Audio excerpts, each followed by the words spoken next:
Hey, this is one class you don't want to cut. Networking 101.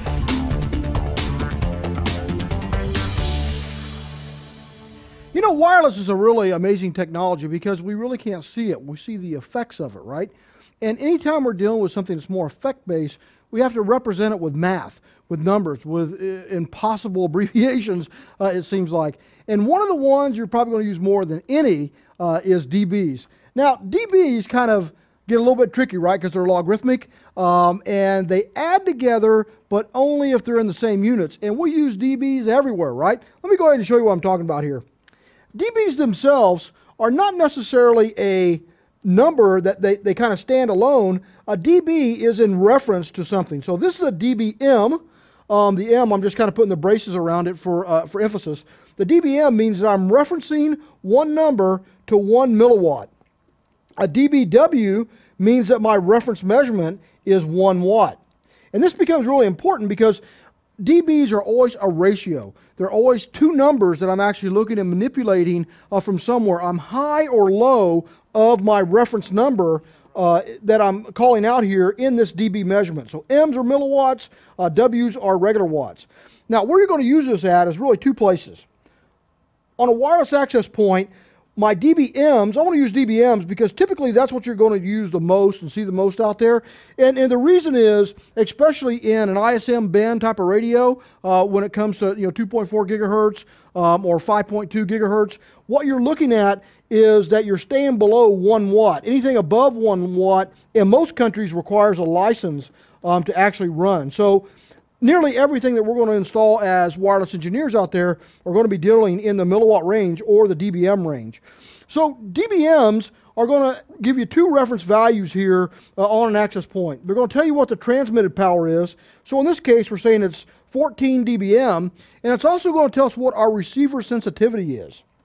Now, most Cisco access points receiver sensitivity is negative 84 dBm. Now, why is that so low? Well, a lot of times what you're looking at is as your signal's going out, you got a whole lot of power. It's blasting that area out, but then as it goes out and hits its target and it's being transmitted back or replayed back, it's going to start out strong and then it's going to get weaker as we go on, or as it deflects off of different areas in multipass or whatever the case may be. When that signal gets back to the receiver, it's a whole lot smaller than what it was when it left. And so what we have is we have what's called a noise threshold or a noise floor. And so if my noise floor is down here, my wireless signal for my data needs to be right up in here so I can discriminate that and determine that, oh, okay, this is my data piece, this is my noise piece. If I drop below this, let's say I'm at 90 negative dBm, then my signal gets lost up here in the noise and the receiver rejects it. It just considers it ground clutter and it just never does process the signal, and then we lose our range. Now, dBs tend to have a little magic to them, if you will. In a dB itself, and I got dBm here referenced, but really any dB, no matter how you use it, no matter what wireless technology you use, the physics of dBs apply this way. Anytime that I add a 3 dB to any number out there, I'm doubling my effective power out of that device. If I, that was the add symbol, if I minus it, then I'm cutting my power in half. So really quickly you can see that 3 dBs really does mean a lot. If I take 10 dB and add to a number, I'm actually increasing or decreasing my power by a factor of times 10. And then if I add 30 dB to any number out there, then I'm increasing my power or decreasing my power by 1,000 times. So that gets pretty important. So if I've got an access point here that's 14 dBm, and I say that, oh, okay, well, I'm going to bump that up to 17 dBm, that doesn't seem like much when you're looking at the range of these numbers, but what it really does effectively is doubles your power out of that access point itself. And same, so when you're picking out your antennas, knowing what your gain is out of that antenna becomes very, very important on how we start measuring how much power we're putting out here. Because in the end, when we're looking at doing this type of stuff, we're the ones that's responsible for where our signal's propagating out. Everybody has equal access to an unlicensed, unrestricted band, so it's our responsibility to make sure we're not bleeding over and keeping somebody else from using that same band, have that equal right of access, as the FCC calls it. Now, let's take it another step. So now we know about access points and we know about receivers. Let's take a look at antennas. So we got our access point here. We're going to connect it with, with a cable, and then let's say we've got an antenna out this side. Antennas are typically measured in what's called dBIs, decibels isotropic. The isotropic power, or the effective isotropic radiated power, EIRP, is measured also in these same dBs. So you can say that that adds this antenna will add 3 dB of gain to my overall system here. Now, mainly now kind of as a point of trivia, I don't see it too much, but there's another measurement that's called dBds. dBds are decibels dipoles. And the dipole measurement for antennas is really a lot more accurate in what you're going to see in real world. The dBIs, the isotropic stuff, this is a mathematical reference. It's impossible to build an antenna that has these measurements, and it's just really for mathematical references here. The real world stuff is a dBd.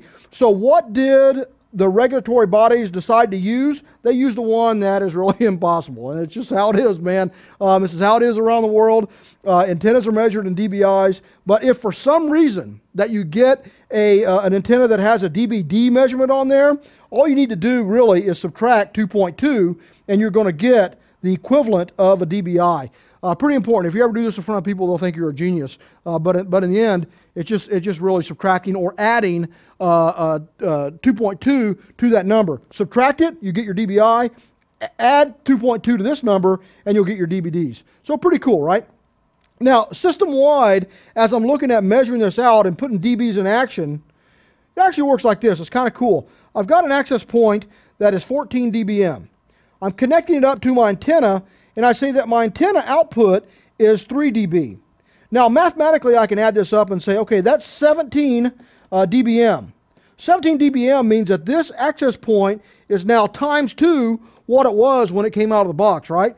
But you also have this one last factor in here, and this is called cable loss, right? Your cable loss is also measured in dBms, and typically that depends upon how good the ends are that are connecting this stuff, how good they're terminated out, and then the quality grade of cable in here. Sometimes this can be a very low number, sometimes it can be a very high number, and it also depends upon how far this cable is.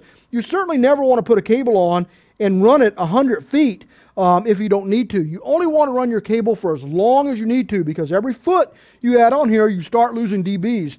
And it's very common to see a big long cable that will lose easily 3 dBs, which means that this gain that I did with this antenna has now nulled out, right? Because this effective power here is a subtraction from that number. Any cable loss has to be factored in.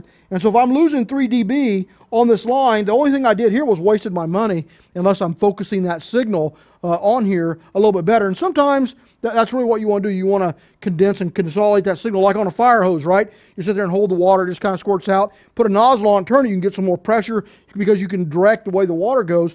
And it's the same way with wireless too. We may want to keep this number, but we want to direct the signal just a little bit better. Now, one very important thing that I've learned over time is that when we're dealing with dBs on this scale, while it's fun to say that the magic number of dBs, and I still watch for it all the time, is that anytime I'm at 3 is half power point, right? Anytime I add 3 to anything wireless whatsoever, my power either goes double or it's cut in half, one or the other. But in practice, that's not the case. You see, everything that we're talking about in here is really done in kind of in a lab, right? These are mathematical references models, and while they mathematically make sense, they're not real good network design without kind of understanding some of the other factors that go into it, some of the outside factors, some of the Fresnel factors, you know, that kind of stuff. So as a rule of thumb, if I'm looking to design a wireless system, and I'm going to say I'm going to take an outdoor network and build it out, if I want to increase my range on here, I start at plus 6 dB.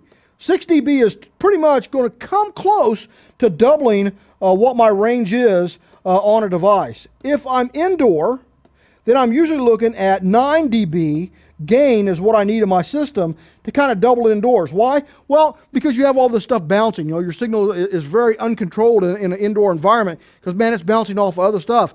Outdoors, it's a little bit easier because I can get usually a good line of sight. The only thing I'm really worried about is weather, Fresnel zones, that type of stuff. And so it's not as important. And as you can see, 3 dB separates these, half power once again, right? Another magic number.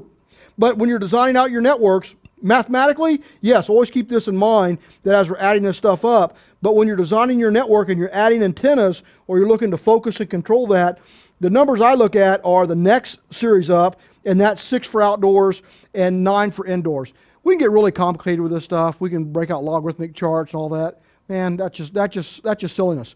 The most important thing to remember about dB is to keep your units straight, stay in milliwatts when you're adding this stuff together, and it's going to work pretty good. Don't forget to subtract for your line loss, and you're going to design a pretty solid network.